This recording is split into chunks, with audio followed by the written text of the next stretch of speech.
40 سال بعد اعلان نبوت فرمایا، اعلان رسالت فرمایا.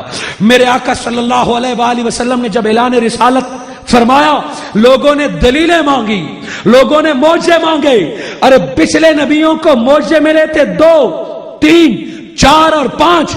عیسیٰ علیہ السلام سے کسی نے معجزہ مانگا تو نبی ہے تو مردہ زندہ کر کے دکھا. عیسیٰ علیہ السلام نے احیی الموت باذن اللہ، اللہ کے حکم سے مردہ زندہ کر دکھائے. عیسیٰ کا باپ بھی نہیں، عیسیٰ کا بیٹا بھی نہیں، مردہ بھی زندہ کر دکھایا اور آسمانوں پہ زندہ بھی ہیں. ارے دلائل جمع ہو گئے. میرے آقا کا دور آیا، لوگوں نے معجزات مانگے.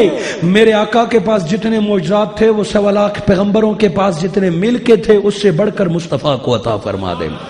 قدم قدم پہ معجزہ، میرے آقا کی ذات سراپا معجزہ. میرے آقا نے کیا کیا معجزے نہیں دکھائے. انسان نے دیکھا کہ میرے آقا نے چاند کو توڑا بھی صحیح، جوڑا بھی صحیح، سورج کو قدموں میں بلایا، ذرے نے گواہی دی، جانوروں نے کلمہ پڑھا، پرندوں نے نعتیں پڑھی، جانور قدموں میں سجدہ کرنے لگے. ارے رات دن گواہی دینے لگے. میرے آقا پتھر کو ہاتھ لگائے تو بولنے لگے. الغرض حضور کے کون کون سے معجزے گنواؤں گا، معجزے نہیں گنوا رہا، بس ایک بات سمجھا رہا ہوں. اتنے معجزات عطا فرمائے کہ دنیا دنگ اور حیران رہ گئی.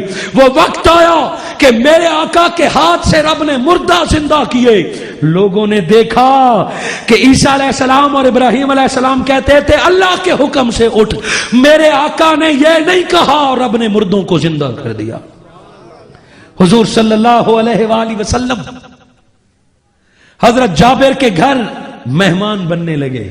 حضرت جابر نے دعوت دی آقا میرے گھر تشریف لائیے. حضرت جابر خوشی سے گھر گئے اور بیوی سے پوچھا نبی ہمارے گھر آ رہے ہیں. بیوی نے کہا گھر میں تو کچھ نہیں، بس ایک دودھ دینے والی بکری ہے. حضرت جابر نے فرمایا جو بھی ہے اب تو آقا تشریف لا رہے ہیں. حضرت جابر نے چھری اٹھائی اور بکری کو ذبح کر دیا. خوشی میں گم ہو گئے، نبی تشریف لا رہے ہیں. حضرت جابر کے 2 بیٹے تھے کھیلتے ہوئے. ایک بیٹے نے دوسرے بھائی کو لٹایا کہ ابا نے اس طرح بکری ذبح کی ہے. حضرت جابر کے ایک بیٹے نے اس نرم و نازک گلے کے بھائی پر چھری رکھی. چھری رکھنے کی دیر تھی، بھائی کے ہاتھوں بھائی کا گلا کٹ گیا، گردن کٹ گئی، خون بہہ گیا. دوسرا بھائی ڈر کے مارے چھت پہ چڑھ گیا. حضرت جابر آئے، کیا ہوا؟ بیوی نے بتایا کھیلتے کھیلتے بھائی نے بھائی کا گلا کاٹ دیا. حضرت جابر نے پوچھا دوسرا کہاں ہے؟ وہ چھت پہ چھپا بیٹھا تھا. جب باپ کی آواز سنی ڈر کے مارے چھت پہ دوڑنے لگا. خوف کی وجہ سے چھت سے گرا، اس کی بھی گردن ٹوٹ گئی اور وہ بھی فوت ہو گیا. 2 بیٹے جن کے مر جائیں، پوچھئے جنہوں نے یہ حال دیکھا ہے گھر میں کیا قرآن مچ جاتا ہے. دونوں کی لاشیں رکھی، آنسو بہا رہے ہیں. میاں بیوی کہتے ہیں کیا کریں گے؟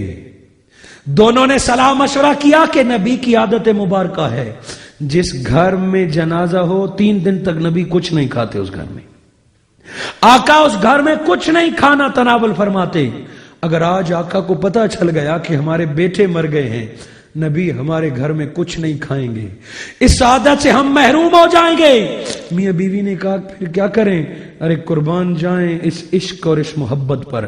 کہا لاشوں کو چھپا دیتے ہیں، نبی جب کھانا کھا لیں گے پھر کہیں گے حضور ہمارے بیٹوں کا جنازہ پڑھائیے. ارے دیکھی ہے کوئی ایسی ماں؟ آج ماں کے بیٹے کے درد میں سر ہو، ماں کہتی ہے تیرے مہمانوں کا میں کھانا نہیں پکا سکتی، میرا بیٹا بیمار ہے، میں مہمانوں کو چائے پلاؤں. ماں سب کچھ بھول جاتی ہے. جب بیٹا پریشان بھی ہو، بیٹے کے سر میں درد ہو، ماں نے کوئی جذبہ ہی رب نے ایسا ڈالا ہے.